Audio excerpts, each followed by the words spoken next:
వేషధారి, మొదట నీ కంటిలోనున్న దూలమును తీసివేసుకొనుము.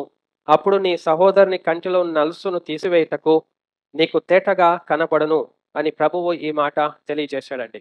మన జీవితంలో ఉన్న దేవునికి వ్యతిరేకమైన మనస్తత్వము తీసివేసుకోవాలి. అది మన కంటిలో ఉన్న దూలం తీసివేసుకోవడం అని ఒక ఎగ్జాంపుల్ అంతే. ఒక ఉదాహరణ.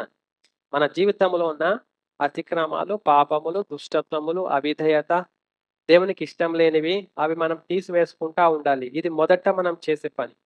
మనమంతా తీసివేసుకున్నాక, క్లియర్ అయిపోయినాక అప్పుడు మనం చెప్పాలి ఎదుటి వారికి. అయితే ఫస్ట్ దేవుడు చెప్పినది మనం ఫస్ట్ చేయాలి. తర్వాత చేయాలి. మన జీవిత కాలమే సరిపోదు ఆ ఫస్ట్‌ది చేయడానికి. జీవితం శుభ్రం చేసుకోవడానికి మనకే సరిపోదు. ఇంకెదుటి వాళ్ళ జీవితాలు శుభ్రం చేయడానికి సిద్ధపడతారు. అందుకే ప్రభు అంటాడు వేషధారులారా ఎందుకు అలాగు ఉంటున్నారు? అలాగుండకండి. మొదట మీ కంటిలోనున్న దూలములు అని మీ కంటిలో ఉన్న సమస్త దుష్టత్వమును మీ జీవితంలో ఉన్నది తీసివేసుకోండి అని ప్రభు చెప్తా ఉన్నాడు. ఎలా తీసివేసుకుంటారు? మనం అద్దంలో చూసుకొని తీసివేసుకుంటాం నలుసులు. అలాగే దేవుని వాక్యంలో చూసుకొని మనం తీసివేసుకోవాలి. దేవుని వాక్యమును చూచి మనం తీసివేసుకోవాలని దేవుని వాక్యం ఎదుట నిలబడాలి. మన హృదయమును దేవుని వైపు తిప్పుకొని ఆయన ఎదుట మనం నిలబడి మనం సరి చేసుకోవాలి. మన జీవితమును మనం సరి చేసుకోవాలి. దేవునికి ఏది ఆటంకముగా ఉంది నా జీవితంలో అని చూసుకొని మనం తీసివేసుకోవాలి. అది దేవునికి ఇష్టమైన స్థితి. అనుదినం దేవుని ఎదుటకి మనం వచ్చి నిలబడాలి. అప్పుడు మన యొక్క రహస్య దోషములు ఆయన ముఖకాంతిలో మనకు కనపడతాయి. అప్పుడు మనం సరి చేసుకోవడానికి వీలవుతది. అట్లా లేదు నేటి దేవుని బిడల స్థితి. ఒకళ్ళ ముందు ఒకళ్ళు నిలబడుతున్నారు. నువ్వు నేను. నువ్వు ఇంత నేనింత.